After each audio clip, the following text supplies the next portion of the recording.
Ginger. I like that. It's gonna be really exciting, right? People have not even met your energy yet. They ain't ready. They really ain't. Okay. Oh, I think I just lost time on. Okay.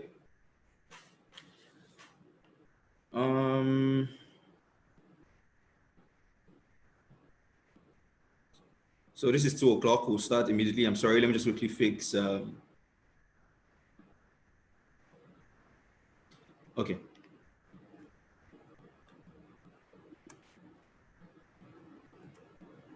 All right. So let me mute. Let me unmute.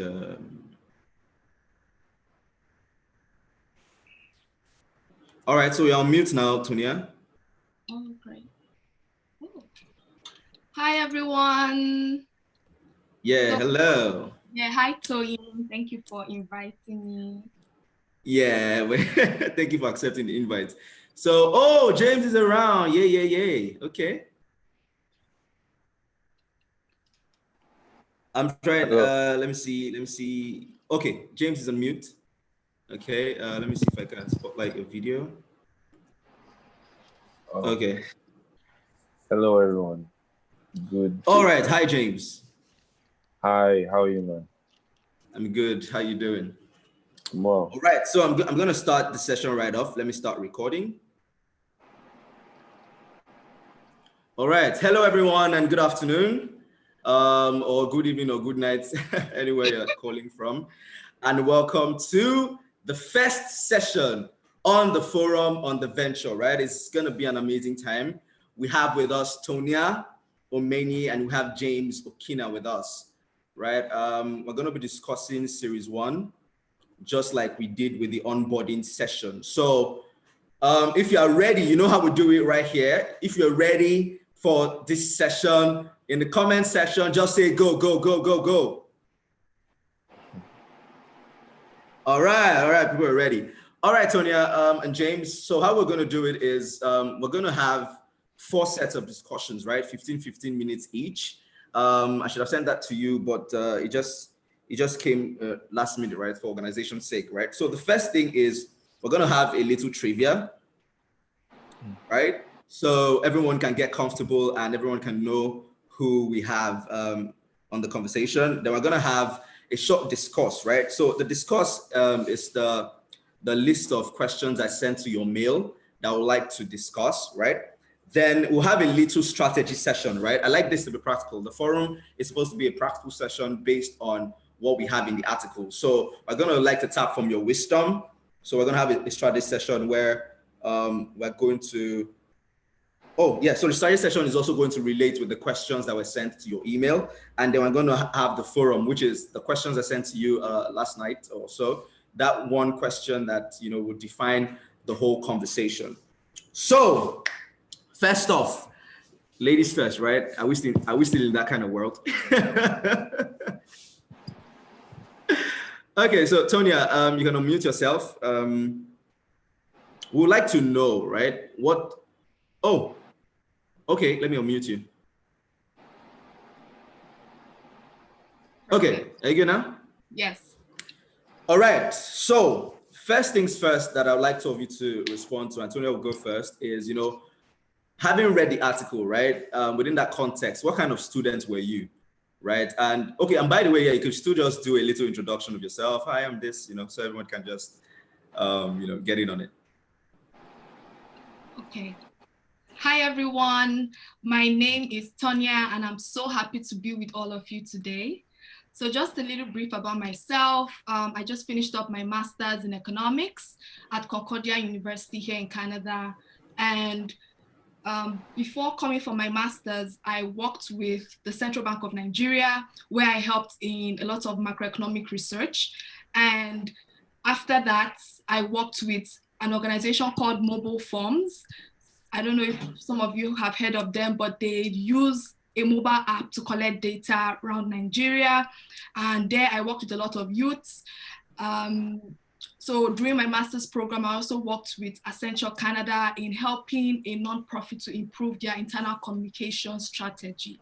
So from my whole experience so far, I would say that I'm very skilled in economic research, in modeling, and in business strategy. But Nice. to be able to relate with you guys more, when I did my bachelor's in Covenant University, right? So all the Covenant University students here, hey, we're sworn, yeah? So I finished my bachelor's there. And when I was there, I actually volunteered as the director of socials. I always saw a problem and I wanted to solve it. So I would say I'm very disruptive. When I was reading the series Toyin, I saw that you said you felt like you did not fit into the environment, things Yeah, like that. yeah. I would say that I fitted, but I always saw problems and nobody was solving it. So I was like, okay, if I run for this position, will I be able to solve it? And as director of socials at my economics association in Covenant, I actually helped to improve participation in the department. My team and I, we initiated a dinner called NESA. Before it was called like a dinner, but we changed it to a ball. So people were like, oh, ball, like, yeah, it's a ball, it's not a dinner. So we gave people that perspective of this is something different. This is something you have to participate in. And then we created like marketing strategies, like reducing the ticket price, more awareness in classes of the activities we were doing. We really changed the whole strategy. And that dinner had over, I think normally we would have like 50 guests, but the dinner had almost 80 guests who were happy. So that experience really showed me how, number one, how your narrative is very important. What you show people is what they connect with. If you don't show them anything, they don't connect with anything, right? And during my master's program, I also volunteered as the vice president for the Graduate Society. So there, I would say, because I came as an international student, right? And I didn't really understand what the grading system was like in Canada. I didn't understand a lot of things. And I heard that we had an association, but no one came to talk to me. So when I ran for that position, I had the idea of, I have to connect with people, especially international students. I don't want students to come to school and they don't understand, how to adapt, resources to use. And during my time there as the vice president, I actually grew our membership from whatever it was to 150%. People were participating in activities. Amazing. Why? Because we had a goal, we were attacking it viciously. We use social media to promote our events. And I would say in general, one of the achievements, I'm most proud of is we had a wine and cheese event. That's what they do here in Canada. People are so bougie. So, and that event brought students and professors together. And that interaction really helped people to be more free with professors, to actually have mentors who were profs, and created an environment for people to talk. We did like tutorials for R programming, Python programming. We did a lot of events that help people to know, okay, we have an association that cares about them, Wow. So that's what I would say about being a leader. I am a servant leader. I do things and let those actions influence people's actions. Oh, Tonia is doing this, so let me do it. Let me support her. So if there's any leadership style you would want to adopt, I believe servant leadership. Do it and people will follow you. Thank you. Amazing. Fire session already. Amazing. Wow. All right. So let's hear from you, James. So what kind of student were you in the university? Thank you so much, Tonia, for this. I'm really, really grateful to be here, and welcome, Tonia. And thank you for that, Tonia, as well. That's a great question. So I think it would only be proper, I think, first of all, like this is home, and I'll be very open with everyone. My relationship with school as an idea has gone through many phases. As a younger kid, I was always top of the class, obsessed with school and books. I've always been a serial obsessive learner. And so it always made sense to put it within the context of school. But the older I got, And when a personal tragedy hit me when I was 9 years old, I kind of, like that relationship got severed. But after that event, I think I tasted the proverbial fruit of what practical life is like. So I got into the marketplace at 14 after I graduated high school, and went back to university at the age of 16 to study business management. But in when I got back into school at 16 to study business management, I became what you described in your article as born from chaos, a breed born from chaos. Because basically, I felt really out of place within the four walls of the university. There was nothing that was feeding me. Unlike many students who had come in to school hoping to start their career after they get out of school, I had already started my career 1 year before I got into school. Wow. So while I was a student, I was actively doing things within the marketplace of life to better the world. I wanted to solve problems. I was doing a lot of different things. And finally, it got to the point where I just dropped out of the degree program. Really? 3 years in. Yes, you didn't know that. I didn't know that. Okay. Wow. But so I dropped out of the program, and I decided that I was going to aggressively follow what I wanted to, really do in the world.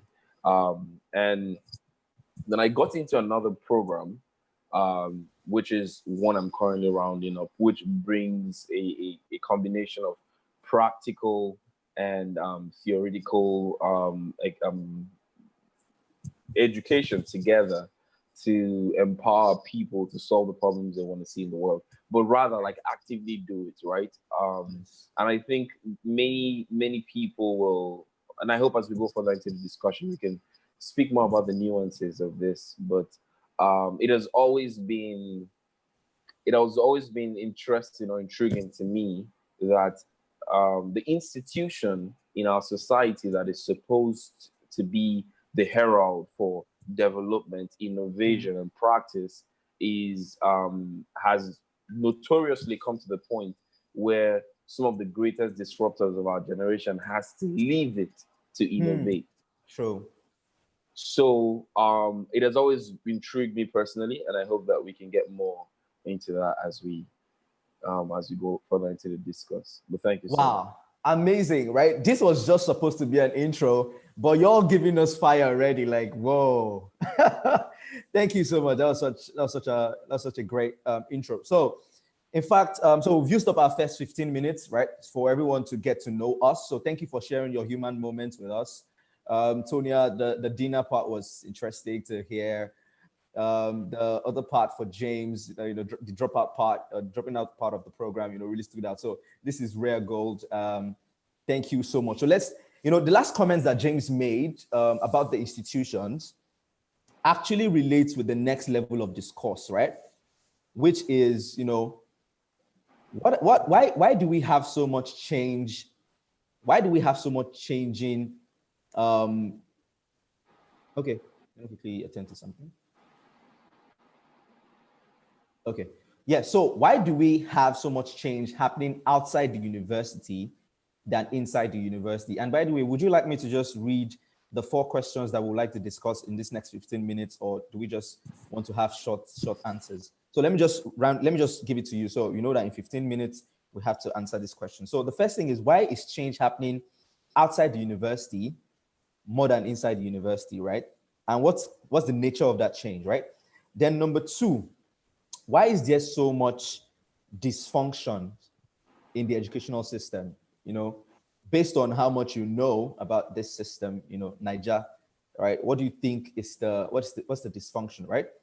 And then number 4, why do you think that the environment which undergraduates currently are experiencing education and all other facets of life is not enabling them to create and solve their local problems that affect their lives every single day, right? It's like a story of you sitting down on a pin and not doing anything because maybe you don't know how to walk or anything. So why do you think the environment, the current tertiary institutions, do not support that environment? Then the last question is, what do you think is most influencing this current narrative about the undergraduate community? So you can just answer those four.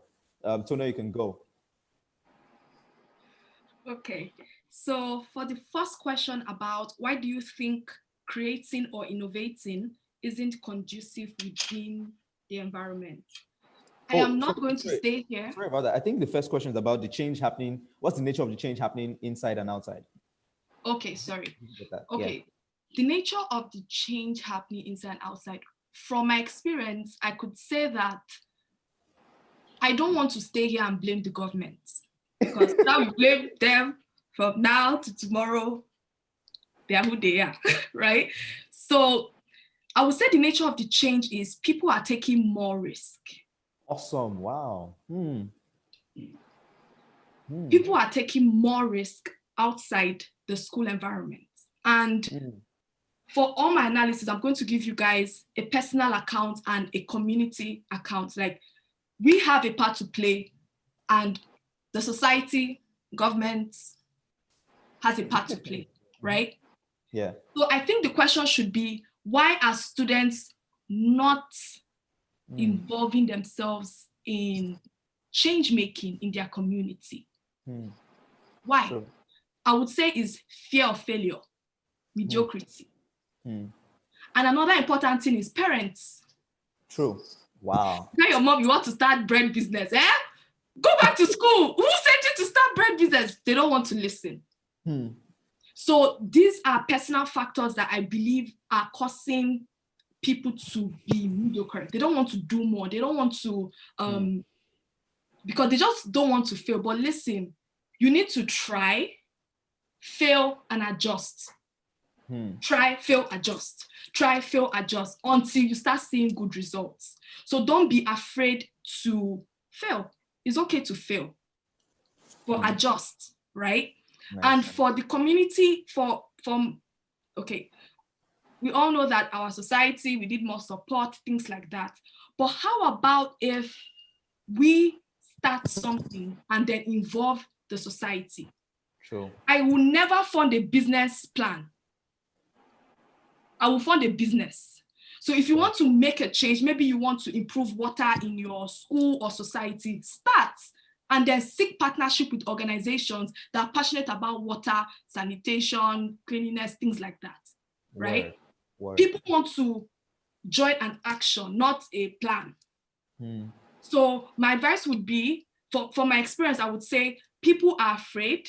Parents don't really support things like this. And lastly, society, there should be more partnerships in society. But for people outside the university, I would say they are just more, risk loving. They can take risks and expect to see good results because maybe they have backings of their parents. Yeah, they have backings of their parents. They have backings of the community because they started. But most students don't start. They just keep the idea here. And nobody's going to fund ideas here. They'll fund ideas that are already existing. True. So that would be my take on that. Thank you so much. Brilliant submission, right? So James, let's hear, what do you think is influencing, the change? Or as Tonia said, right? Why do you think students are not actually involved in the change happening outside and bringing it inside their universities? Well, thank you so much for that, Antonia. I think that was very powerful. I think my answer is not too different from what you said. I think the value systems are what they play a huge role, right? The value systems. And what do I mean by value systems? What has honor and failure been defined as in the first place? She just addressed a very unique perspective of it, but there's another perspective where, being entrepreneurial, doing anything extracurricular is seen as failure in and of itself. And nobody wants to get engaged with that because the definition of failure, of success and honor have been attached and erroneously attached to just getting a degree. And then you've achieved a status that will make you successful, or that is some kind of success. I never understand it, but basically that's one crucial part. So people are not participating in practical real world scenarios for effecting change, driving impact, or creating value, because they have been told, if you sit in class long enough, if you listen long enough, if you do what you're told long enough, you'll finally qualify to be a success, vis-a-vis get a paper or a degree. And so they are already, because by no means, I've been in a Nigerian university, and one of the most notorious and notoriously corrupt ones that anyone can ever go to. And tell us, James, what school was that? Tell us now. Cast yourself. Well, don't do this, Toyin. But yeah, go on. But on the other hand, make no mistakes about it. Life within those university classrooms are not easy. They are hard. And I dare say any student who can survive those conditions is already prepared for a life of success. Not necessarily excellence, but success. Because it's tough. You have to have some kind of, how do you call it? You have some kind of tenacity, some kind of grit to be able to go through it and go through it till the end. So these people already have the raw life skills. So on one hand, the university, of course, it's not news that the university is not providing what students need as in skills. But on the other hand, it's also because of the value systems people have.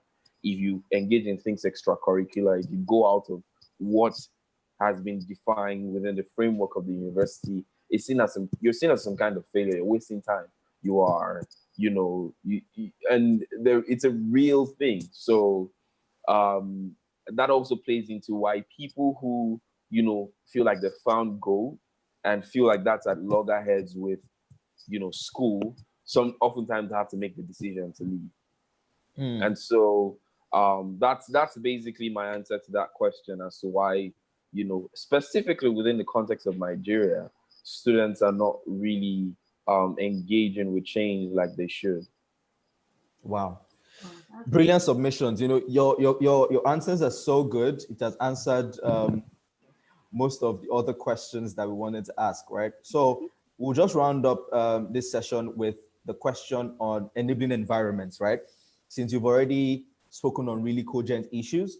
So why do we think that we can even merge the questions, right? Why do you think our current educational system, or what do you think about our current educational system and its influence on creating an environment that supports economic value creation, right? Because all through the pieces, we discussed that the current university system actually has an ecosystem. It just doesn't support value creation. That is what the argument is about. So I'm not saying occupy schools. No. We're just saying the university system can actually host a different environment within that same environment, right? So what do you think are the biggest challenges to this enabling environment for economic value creation? Okay, I think I'm to go first. So my first question is, what is economic value creation? Economic value creation, according to IGI Global, is the act of creating wealth in a particular context and in a given period of time. Nice. All right. What is the context here? Creating value, increasing productivity of students in the undergraduate community to influence their society better. All right. So now, how can the university system support this ecosystem that already exists? That's the question. Let us do a case study of Silicon Valley. Now, Silicon Valley was instituted, I think, in the 1950s because of the Cold War. US wanted to create weapons that will help them fight and win the war, right? So they gave the contract to a guy, forgotten his name, and he went to because he wanted to, I think, make weapons, of course, to help them fight the war. So he went to, the Bay Area, started the whole Silicon Valley, put the material, started innovating weapons that would help US fight the war. But he had a plan that in case this company fails, we will turn this place to a grocery store. Wow. He knew even if this idea doesn't work, I have a backup plan. People will eat. So if it doesn't work, I'm going to turn this place to a grocery store, right? So what does this tell you? This tells you that, number one, we should all have a plan. My question is, do universities have plans for their students? Their own goal is to come in, create classes that they have not renovated, God knows. Do your lectures and go home. So I think the first thing would be, what is the value of these universities? I was privileged to go to Covenant University, and in Covenant, number one, they wanted us to, be academically sound, to improve our spirituality in God, and to be entrepreneurial. Wow. So what did they do? They started giving us programs. We had, me personally, I did photography classes, I did book writing classes, I did public speaking classes. That's why I speak like this now. Oh, yeah. So the school had that goal. That's why right now, I'm sure everybody knows about Hebron Startup Yeah, Lab. Hebron Startup. That's to great. encourage entrepreneurship in the environment. In Covenant University, we had events, Fashion Week, we had debates, we had different things that helped us improve our capacity. So I would say the first thing is, what is the goal of these universities? Is it just academic, or they have other capacity development initiatives to improve students' productivity? Fine, if the university doesn't want to offer it, then you student leaders should encourage your community, your students in your, for example, if you're maybe president of an association, encourage your associations, your students, your members, to start working on their abilities. This question was thrown because when Tonia invited me to talk about this, I actually asked a lot of my friends, what do you guys think about this? How can we help students? And some of them are here, and I want to say thank you for joining. So leaders, you're not alone. You have a lot of friends. You have a lot of people that support your vision and this work. Wow. What I would say is, if your university is not giving you anything extra, go and find the extra for yourself. Go to Udemy, go to Coursera. Look for things that, if you want to improve the way you speak, if you want to improve your entrepreneurship skills, if you want to improve your data analytical skills, if you want to improve your whatever skills you want, fashion skills, whatever, go online. Go to YouTube alone, can teach you coding, fashion design, makeup, whatever you want to learn. Don't wait for your university to give you these services, right? Go and build your own capacity by and something my friend also told me this morning was financial literacy. Many people don't even know, they just get money from their parents, or they work, get money and spend it. You have to plan your life, plan your budgets. These are things that will improve your capacity as a person and help you take more control of yourself. So I would say university should have alternative goals, not just academics. That's a short thing, but other capacity development initiatives. And that is why I really, first of all, that's why I chose my university here in Canada. They had a lot of initiatives, especially career development initiatives. Most schools don't do it. They just have one career fair and that's it. If a school is hammering on capacity development initiatives, career development initiatives, you will see companies will start coming to partner with them. Yeah. So my advice to you student leaders is, if your schools don't do it, then in your association, in your group, start it. You can have a project, a term, that's fine. Start a capacity development initiative. For this term, we're going to be learning Excel. For this term, we're going to be learning Python, right? And then look for professors that could help. If they don't want to help, fine. Look for people in senior classes that could help and let them invest back in their community. I will tell you, those programs will help a lot. And for career development initiative, something I will drop, this also one of my friends suggested this, Theo. He said, if you can tap into your alumni base. Word. You don't know what you have. For federal universities, I mean, many people who went to OAU, Ife, Ilorin, Ibadan, Lagos, hope I'm shouting out to your schools, Ekiti. Let me not say more. Most of them are directors. Most of them are senior managers, and they're in great companies. Reach out as a student leader. Reach out on LinkedIn. Reach out. Number one, prepare your LinkedIn profile. Let it look good, okay? Number two, reach out. Hey, Toyin, I saw you graduated from, my school. We are planning a program, but you need to have a program. You need to have a plan, right? We're planning a program on this. We'd love you to come and speak to us. Even if, let me tell you, if you send that message to 10 people, at least one will say, oh, sure, I can do that. What do you want? One. So you have to have the plan and then execute it, and then people will now support. But if you don't have it and it's just in your head, it's going to remain there. Whoa. All right. Amazing. So let's have, so James, what's your take on that? What do you think what is creating that big resistance within the universities and then this economic value creation? Thank you so much for that, Tonia. Oh, thank you so much, Tonia, and thank you so much, Tonia. Just to be clear, am I answering two questions? What's causing the resistance within universities? And yes, what so we merged. Yes, we merged those questions because of time, which is what is the dysfunction within the educational system and creation of an enabling environment for value creation? What is that resistance, and how do we, as Tonia's done, how do you think we could bridge that? So I'll try to answer this question without sounding like I'm dissing the idea of university, but stay with me.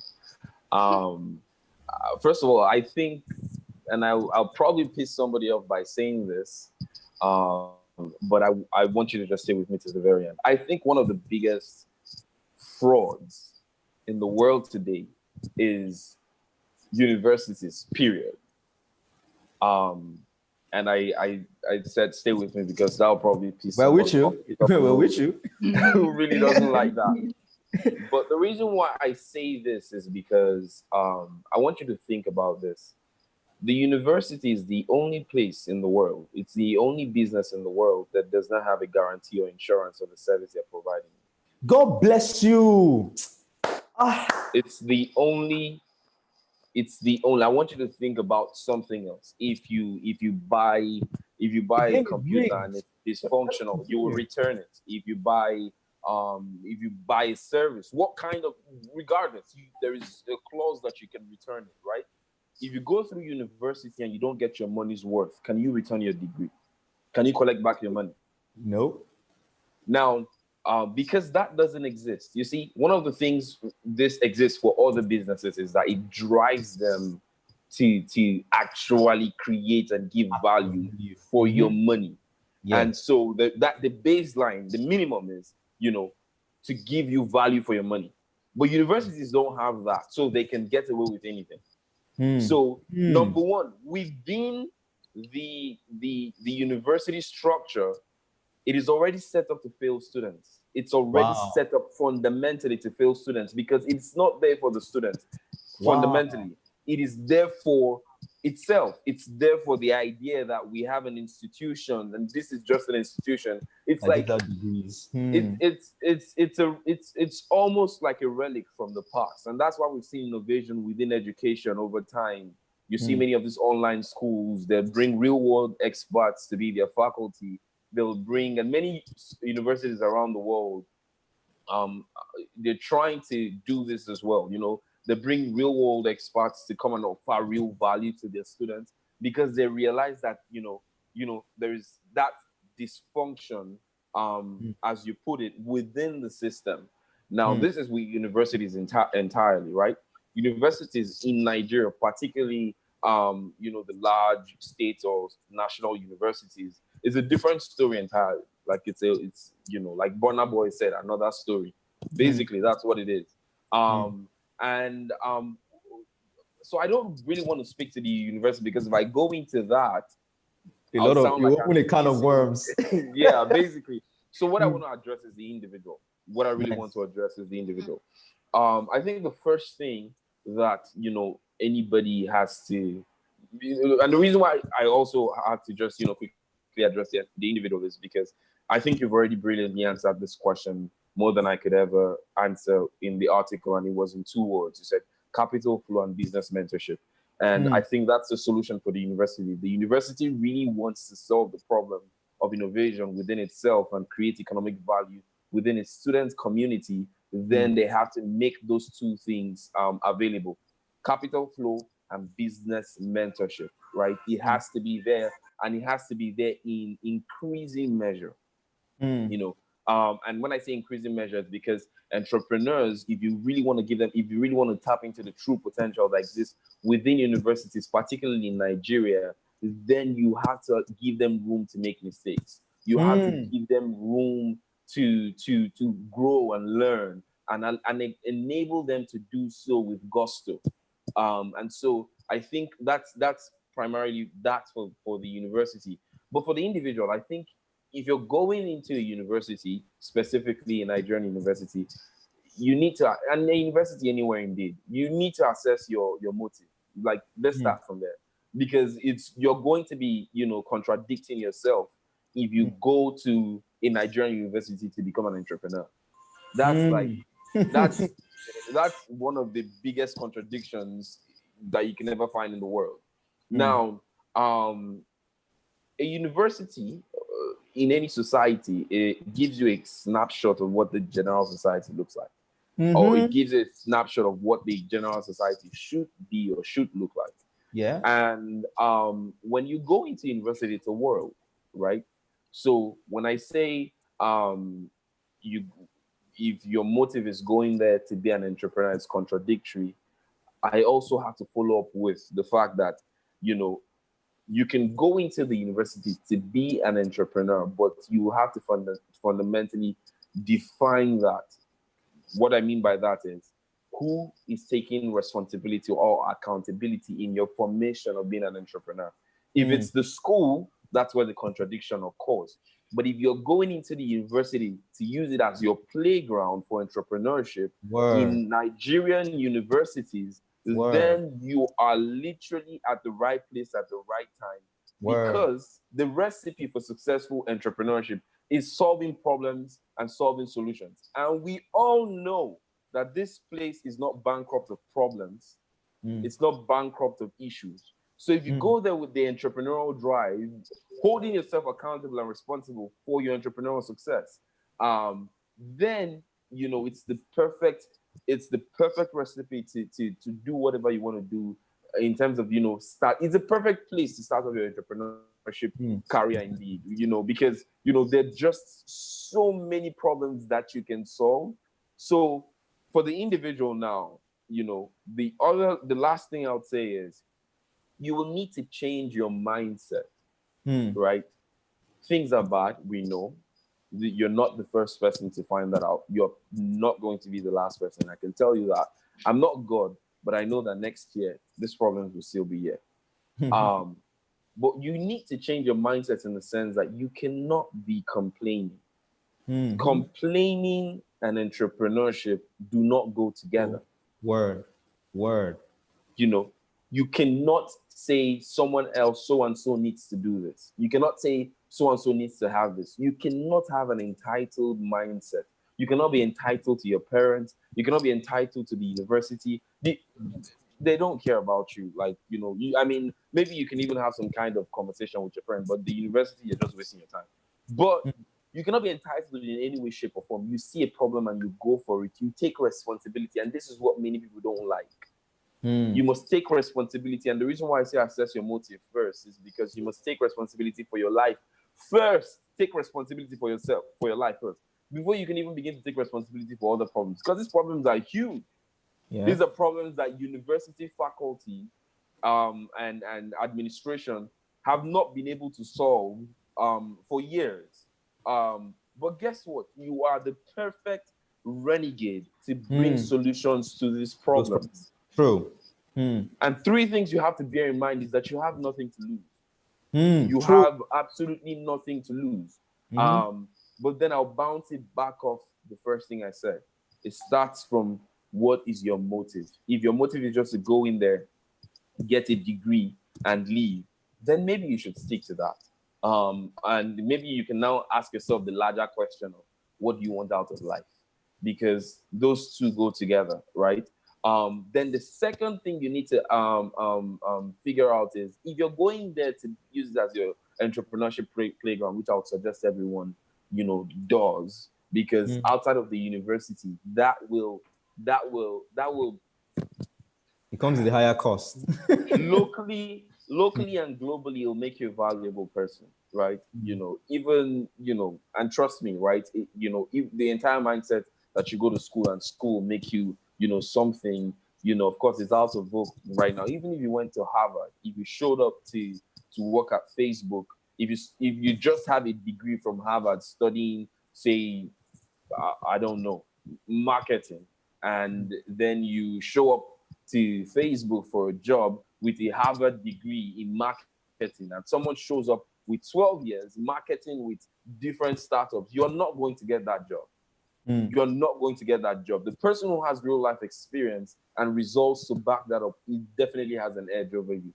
And that's where the world is tilting to. So that's basically my answer for the university capital flow and business mentorship. But for the individual, take responsibility for your life and decide that you're going to use these problems see these problems as opportunities for primarily meeting people's needs, but also creating economic value for yourself and for your direct ecosystem, which is your university.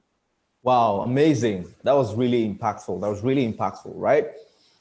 Thank you so much, James. That was amazing. You guys you've dealt. I'm looking through my books and I'm like, oh my God, he just answered this one. She just answered this. Oh my God, what are we going to do? All right. But that has been really interesting. Thank you so much. Right. And now to go into the final session. Right. So most people on this session are actually, number one, entrepreneurs. And if they are not entrepreneurs, right, they are actually leaders within this same undergraduate community that we are trying to reshape the conversation around, right?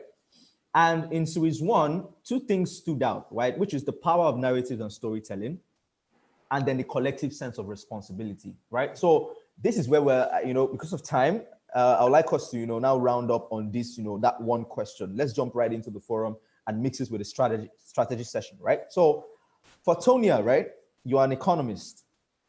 What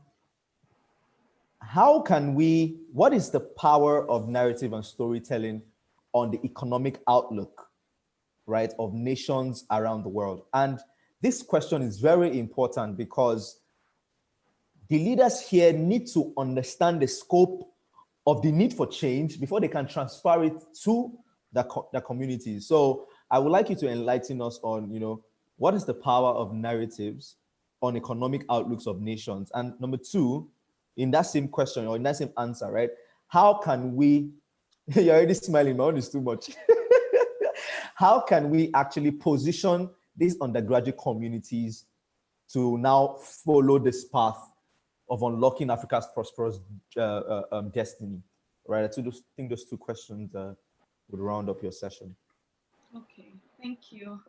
James, I must say that was really special about the mentorship, about knowing what your motives are. That was really some good thoughts there. I would start by answering this question with a quote, right? The quote is by Buckminster Fuller. He was an American, a famous American architect who made some, great buildings in America. So he said, you never change things by fighting the existing reality. To change something, build a new model that makes the existing model obsolete.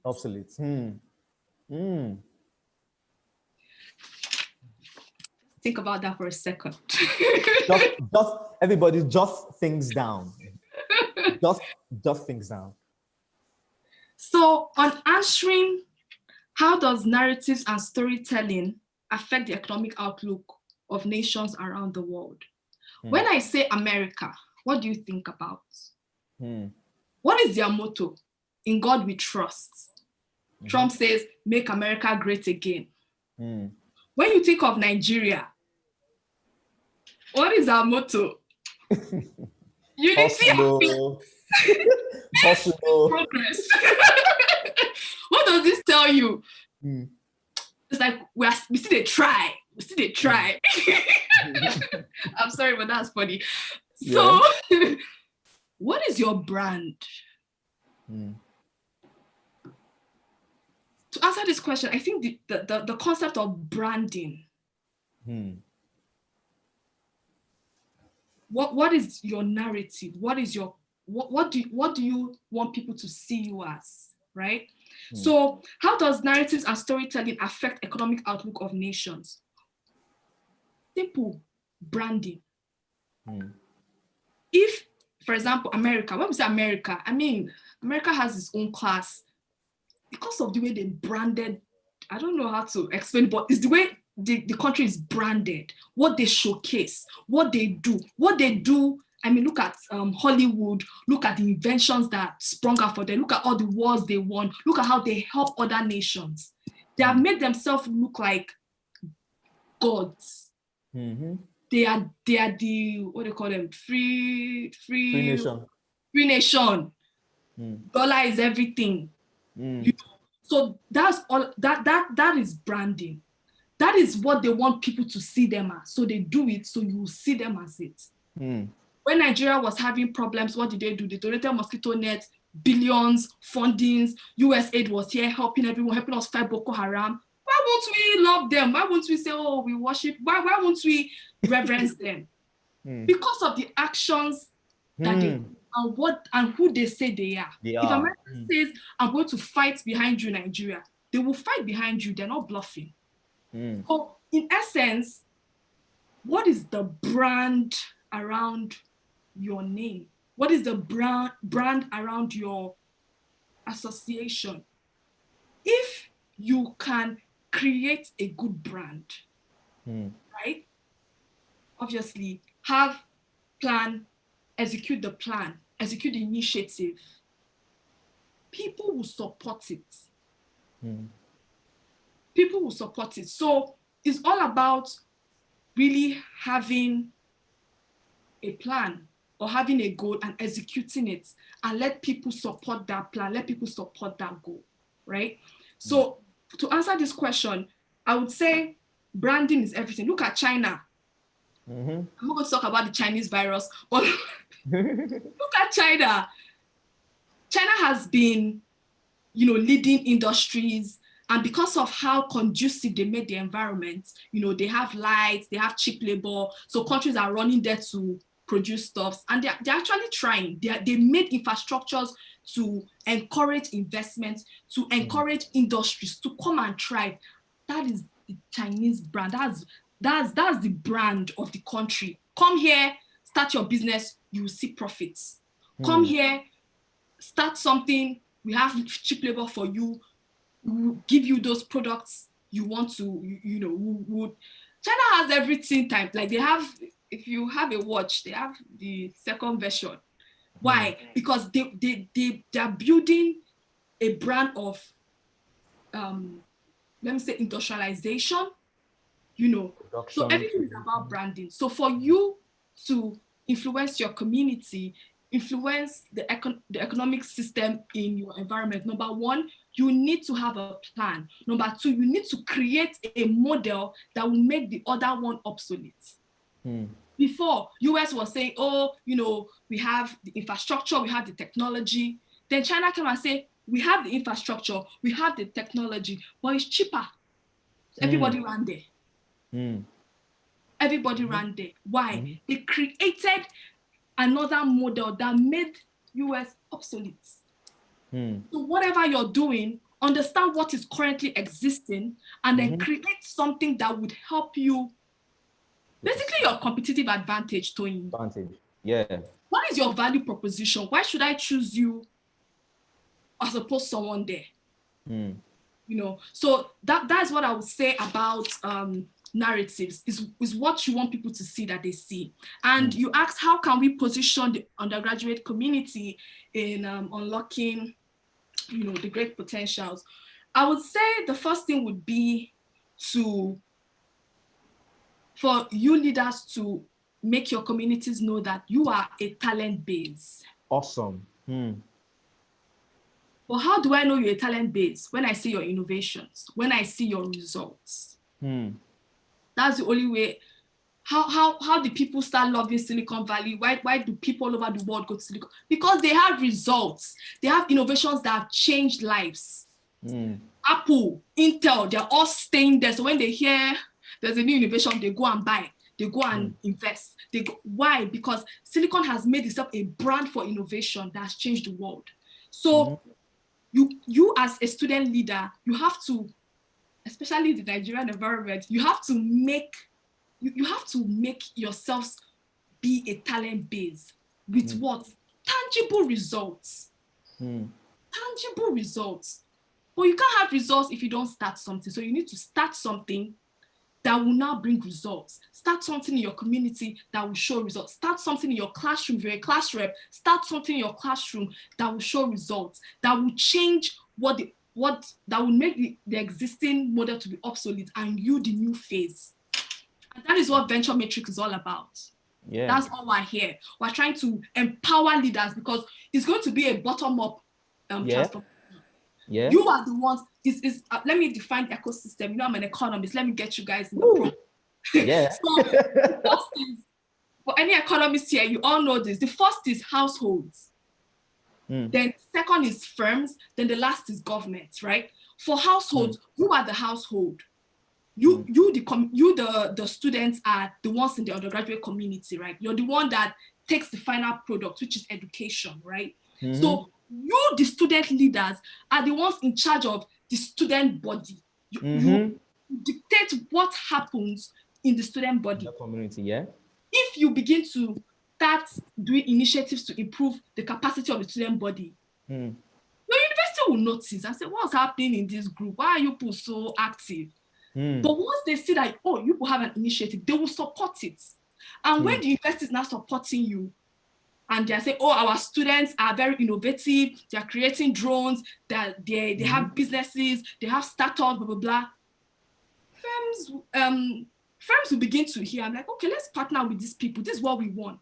This is what we want. This is what we want. For example, I know in Dani TV, Red TV, they're all supported by banks. Yeah. If you're doing something in fashion and you invite GTB, won't they come? Yeah. The GTB Fashion Week. Yeah. Do you understand? So a lot of brands have causes they are passionate about. So by the time you start doing programs or initiatives that relates to those causes, they would come. Why? Because it resonates with their brand. You understand? Then the government will now see, I don't know, and they can support. They can give tax incentives. They could come in and really help with, you know, I don't know, Sibajo will come and see you guys, something like that, because that's what they do. And also give funding, you know. So it starts from you. You start the disruption and then it transforms the economy. So it's the student body, the universities and the firms, and then the government. But if you don't start, there's no disruption.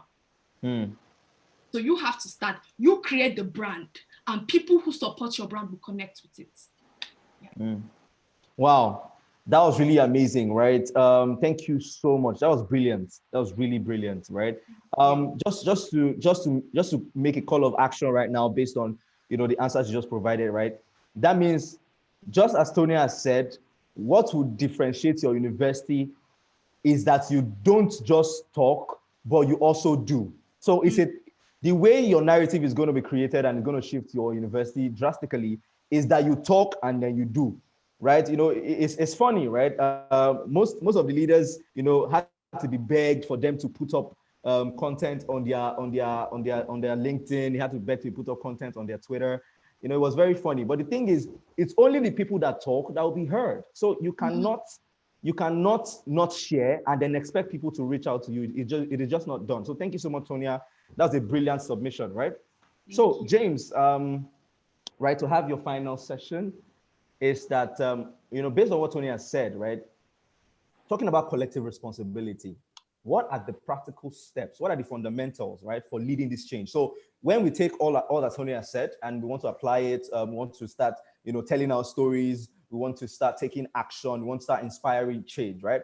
What are the fundamental answers to the fundamental questions for leading change, which is how do we lead change? What's actually change? Where can we lead it? How soon can we start? So those fundamental questions to inspire leadership for change, right? And then we'll round up on that. Whew. Well, once again, thank you so much, Tonia, and thank you so much, Toyin. And while Tonia was speaking, I, to be honest, I got a little emotional by the question, because I think once we have answered that question in our hearts, there's no telling where we'll go as a continent. And I just wanted to say this to everyone who is listening. Africa's prosperous destiny is not with the government. It's not with America. It's not with Canada. It's not with China. It's not with the UK. It's not with Facebook. It's not with all of these people. It's with its young people. It's with you. And you have to fundamentally believe that, and understand this. I know your environment will tell you all kinds of things, but I'm here to tell you that they are lies. They are lies. It's a mirage. Your destiny, Africa's collective future and destiny is with you. I don't know how I can stress that enough, but it is really with you. You are the most powerful player. You are the most powerful stakeholder. You are its greatest resource. It doesn't matter what's happening with the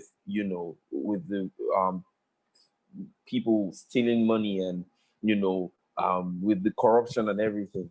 It really is with you. And whether we make or break that future or make or break that destiny, because we cannot. The reason why you're all here is because you believe that, number one, that there's something great about you. You may not have given so much vent to it, but there's some greatness in you that makes you want to be a part of such a forum, that draws you into such a group.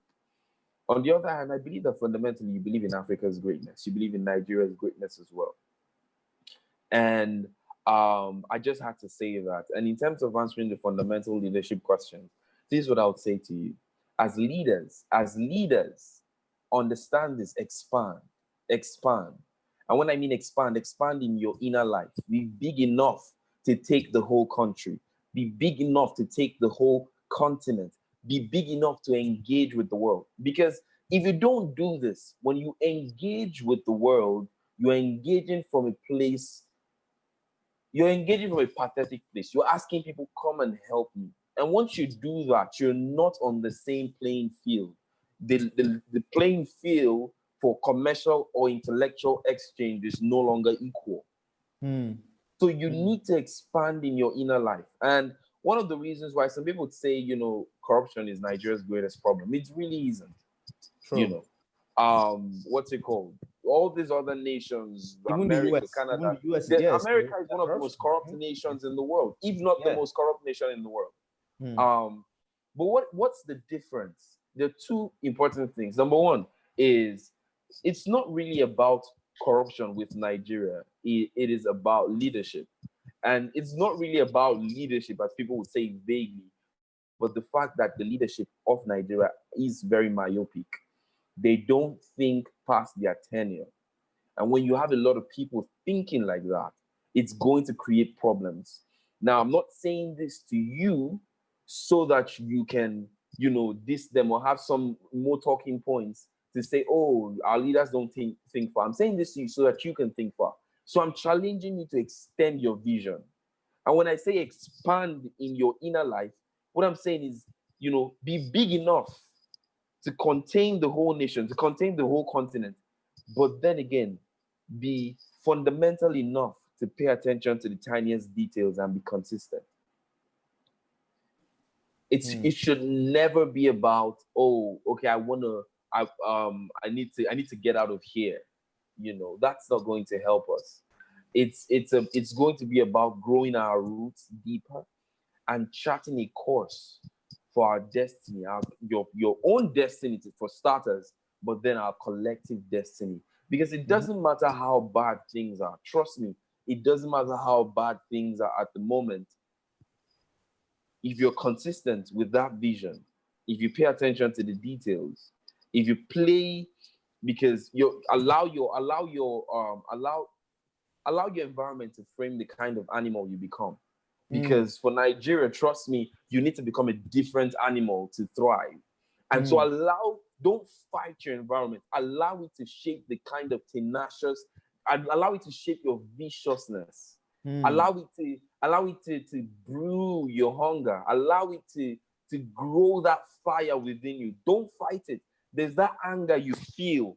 Some of us channel it to memes and all these funny things on the internet. Allow that anger to be creative. Allow the anger to push you and drive you to do the things that you need to do.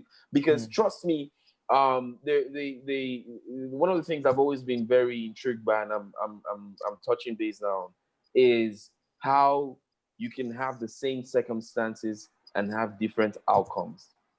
And what do I mean by that, right? We would always have to hold the systems accountable, but no system is designed for your personal failure.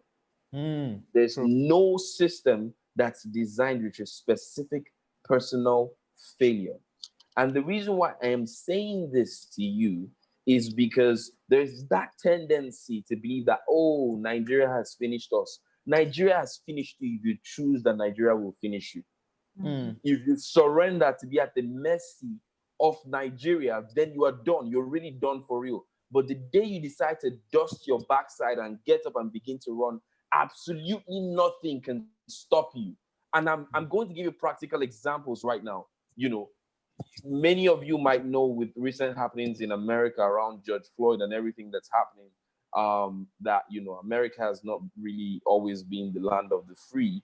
And specifically, when you go back in the 50s and 60s and 40s, Black people in America was more, they're basically being lynched on the streets. Like the police could hang someone and everybody would be around and clapping and, rejoicing. That was how bad it was. But in the same America, there was a Muhammad Ali.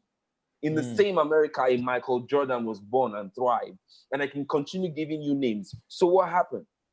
In the same Nigeria where things are so bad, you can think of names right now that have gone on to build empires for themselves, that have gone on to, build, to become captain of industries, to become being respected all around the world. I'm saying this because it's a personal decision. It's a personal decision. And you're already taking the right steps being in places like this. Keep going. Be hungry enough. Be big enough to contain the nation, but be patient enough to take it one day at a time and crawl into walking and walk into running and run into flying. Thank you so much. Wow. Amazing submission.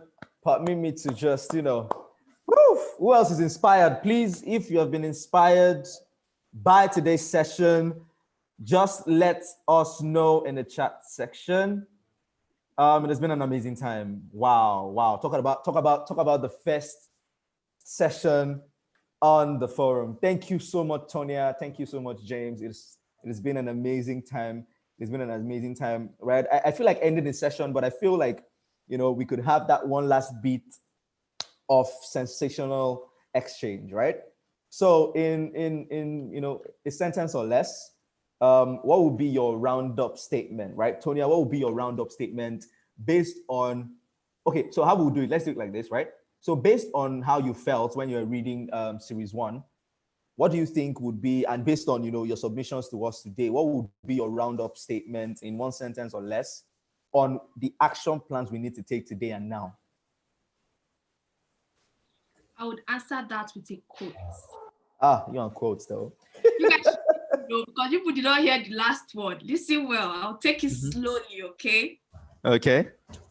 Everyone thinks of changing the world. But no one thinks of changing themselves. And this is a quote by Leo Tolstoy. I don't know if that's Russian writer. Okay. I'll say it again. Everyone thinks of changing the world, but no one thinks of changing themselves. So the action plan now is create an initiative. Look at your environment, look at your classroom, look at your association. What is the need? What is the pain point of students in your group? What is the pain point of people in your community? Then create an initiative and start. Wow. Create a team. A team is very important as well, because as Tony mentioned and James mentioned, mentorship, right? But the first thing should be identify the need in your environment, in your classroom, in your association, and then create an initiative. Then create a team. That. Wow. Amazing, right? Thank you so much, Tonia. Thank you so much for joining us today. It's been an amazing time. It went way better than anticipated. So thank you so much. Your presence has marked history today. Hey. Hey. So let's have James. What is your concluding statement? And then we'll say our final ciao today. Oh, sorry. Can you unmute yourself, or is that from me? Yeah, it should be from you. Okay, let me quickly attend to that. I don't know why this is taking. Okay, you're on mute now. Okay. Well, first of all, thank you so much. I don't know. I have no words to thank you, Tonia, for putting this together, for writing the series and doing all of this. I'm super grateful, and I'm super honored to be here today. And trust me, it's coming from my heart, because it's forums like this that make me, really excited about the future of our continent and our country. And while we were speaking, I know a lot of people are inspired. I know a lot of people are really excited, but I know that people are also skeptical, right? And let's be real, right? Okay, Tony and James are probably from, like wealthy families. They're coming here to tell us about how we should do this and that. They don't really know that I haven't eaten this morning, or they don't really know what's up. And that's what I want to address as my final, thought.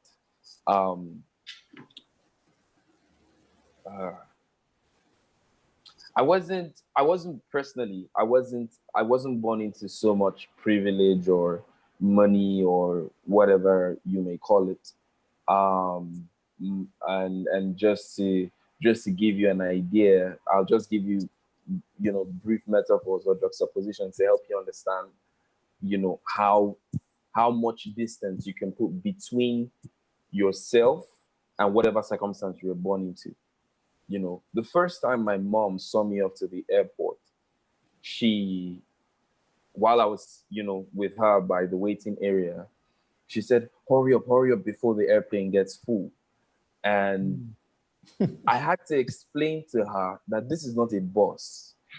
I have my ticket. The plane cannot get full. They can't leave me, because she's thinking about the airplane like she would a bus. You have to get in quickly so that it doesn't get full and they go without you. And I'm telling you that story just to emphasize where I'm coming from. My mom has never seen what the interior of an airplane looks like. I've been around the world.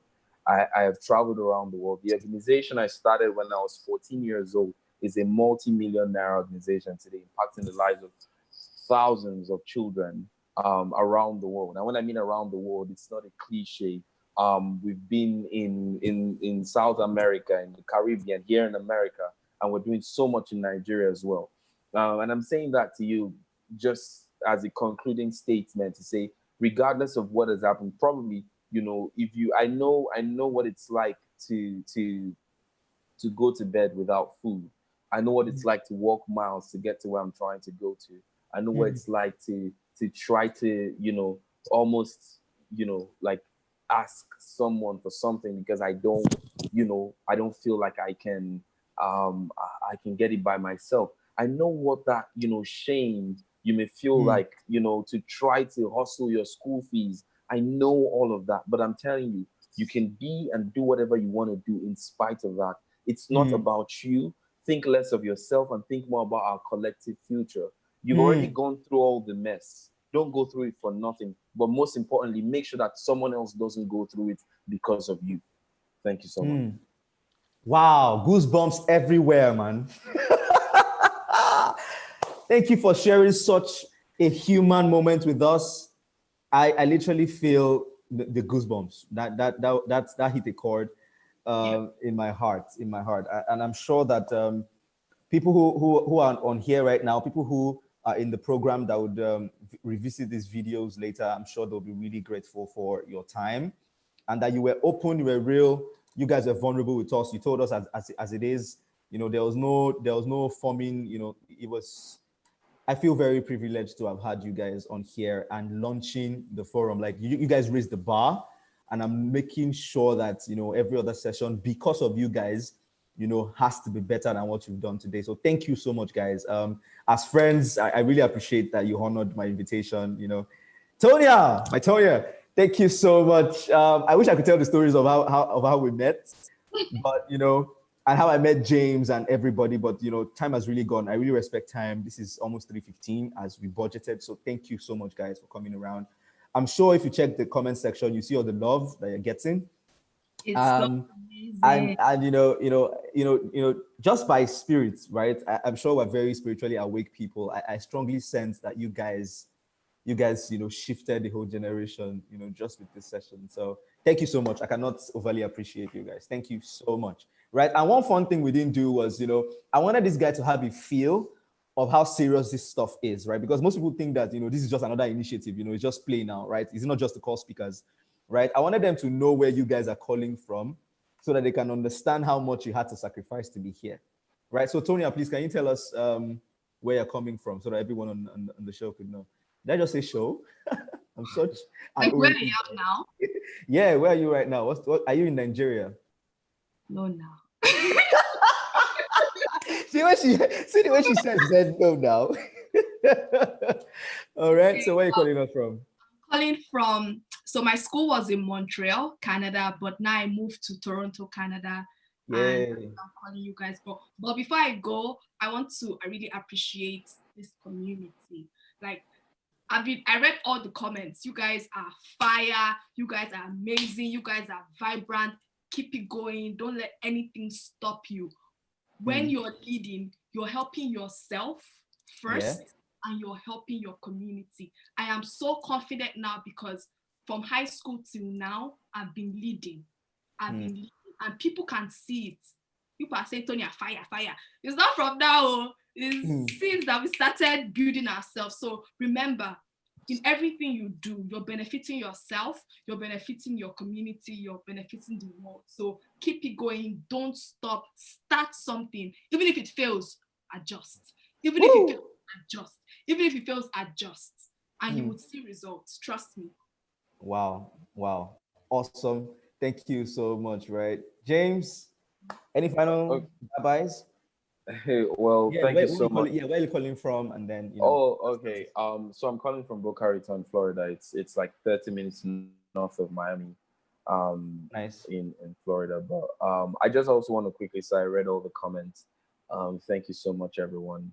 Andrew, for those people who are saying they want to connect with me, you can, by all means, please connect with me across any social media platform you're on, whether it's Instagram, Facebook, or LinkedIn or Twitter. My name is James Okina.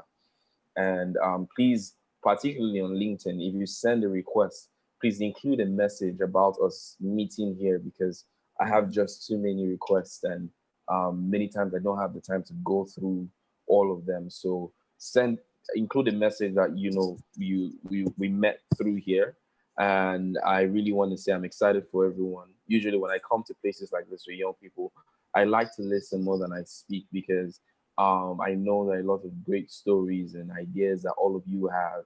And so I wish I could hear and just absorb all of that. But I can really feel your energy. I feel at home here, really. And I hope, that this would also not be my last time here. I'm super Nah. excited for this forum. Awesome. And so thank you so much, Soyin. Thank you. All right, guys. Thank you so much. It's been an amazing time. Adios, right? We're stopping right on time at 3:15. And then I will reach out to every leader and provide a recorded version so you can share with your community. So leaders that are here, right? You have a responsibility now to get this video to as many undergraduates in your community as you can, right? People need to hear this. Remember, we cannot be heard if we don't speak. So we need to share the stories. We need to share our experiences. Don't forget to update your digital journals. And then, adios, everyone. All right, so Tonia, James will catch up, right? Everybody have a great day, right? So I'm going to end the session real soon. Thank you. Cheers. Bye.